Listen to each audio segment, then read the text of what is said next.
اللہ تعالیٰ نے انسانوں کی ہدایت کے لیے انبیاء علیہ السلام کا سلسلہ شروع فرمایا۔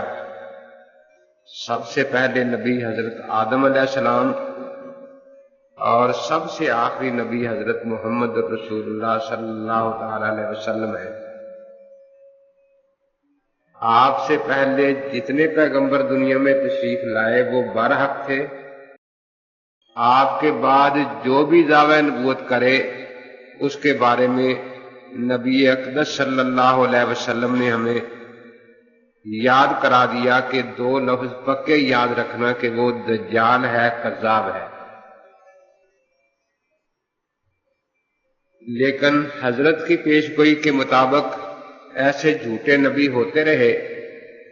مسلمہ کذاب سے ابتدا ہوئی اور مرزا غلام احمد قادیانی بھی اسی لڑی کی ایک کڑی تھا۔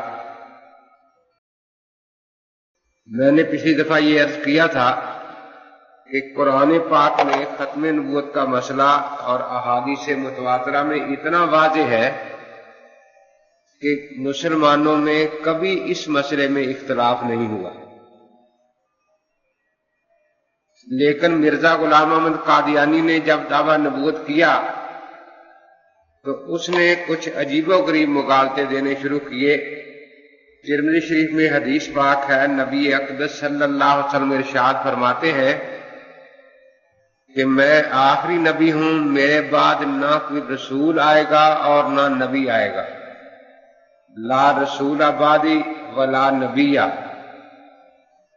اور فرمایا کہ نبوت میں سے اب کچھ بھی باقی نہیں بچا ہے سوائے مبشرات کے۔ اچھا خواب کسی کو اپنے بارے میں آ جائے یا کسی دوسرے کے بارے میں آ جائے، اسی میں کشف، الہام اور کرامات شامل ہے۔ اس حدیث کا معنی اب انہوں نے اس طرح بگاڑا کہ گویا نبوت کی ایک قسم باقی ہے، حالانکہ اسی حدیث میں آگے نبی اقدس صلی اللہ علیہ وسلم نے ارشاد فرمایا کہ اچھا خواب نبوت کے اجزاء میں سے ایک جز ہے۔ بعض روایات میں 40واں جز فرمایا، بعض میں 70واں جز فرمایا۔ لیکن مرزا غلام احمد قادیانی کے بیٹے مرزا محمود نے اس کو یوں بگاڑا کہ نبی اقدس صلی اللہ علیہ وسلم نے فرمایا ہے کہ نوع من انواع نبوت باقی ہے، یعنی نبوت کی ایک قسم باقی ہے۔ حالانکہ قسم میں اور جز میں بڑا فرق ہے۔ کسی چیز کے اجزاء میں سے کوئی جز پایا جائے تو اس پر کل کا اطلاق نہیں ہوتا۔ مثال کے طور پر خواب تو 40واں حصہ ہے نا، 7واں جز ہے، 70واں جز ہے، لیکن یہ سب جانتے ہیں کہ انسان 4 چیزوں سے بنا ہوا ہے، پانی، مٹی، آگ اور ہوا۔ اب کہیں مٹی کا ڈھیر ہو تو کوئی نہیں کہتا مرزا محمود بیٹھا ہے، حالانکہ وہ یقین ایک جز تو ہے نا انسان کا۔ کہیں آگ جل رہی ہو تو کوئی نہیں کہتا مرزا قادیانی ہے، حالانکہ آگ یقیناً انسان کا ایک جز تو ہے نا۔ اس طرح آپ ابھی نماز پڑھ کر تشریف لائے، کوئی صرف اللہ اکبر کہہ لے اور کہے کہ میں نے نماز پڑھ لی ہے، تو اگرچہ اللہ اکبر نماز کا ایک جز تو ہے لیکن اس کو آپ نمازی کہنے کے لیے تیار نہیں ہوں گے۔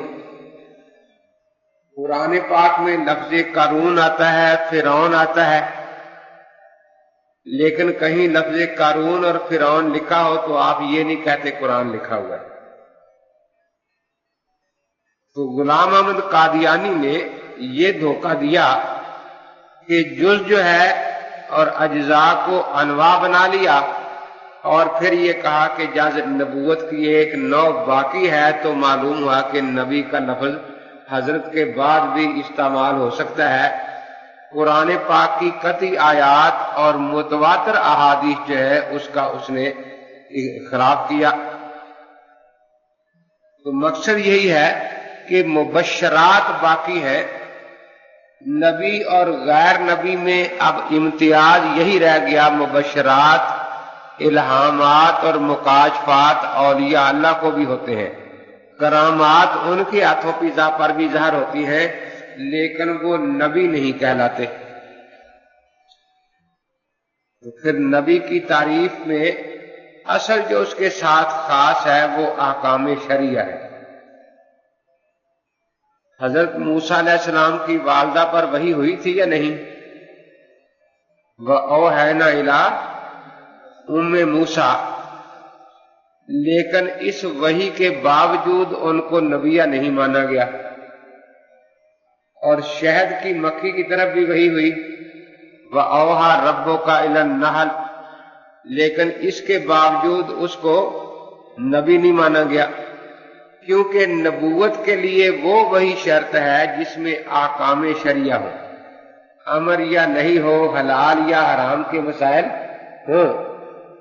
احکام شرعیہ کا مطلب یہ ہوتا ہے ایسے احکام ہوں جن کا نفع یا نقصان انسان کو آخرت میں ملنا ہے۔ نماز پڑھتے ہیں، اس کا اجر کامل ہمیں اللہ تعالیٰ آخرت میں دیں گے نا۔ نماز نہیں پڑھتا، اس کا کامل جو اس کی سزا ہے وہ آخرت میں ہی ہوگی۔ تو اس لیے مبشرات اور چیز ہے اور شریعت اور چیز ہے۔ اولیاء اللہ میں مبشرات تو باقی ہیں لیکن وہی تشریعی باقی نہیں، اس لیے ان پر نبی کا لفظ نہیں بولا جاتا۔ تو نبوت کے لیے اور ولایت میں ایک امتیاز تو ہے احکام شرعیہ کی وحی کا، اور دوسرا امتیاز ہے تحدی کا۔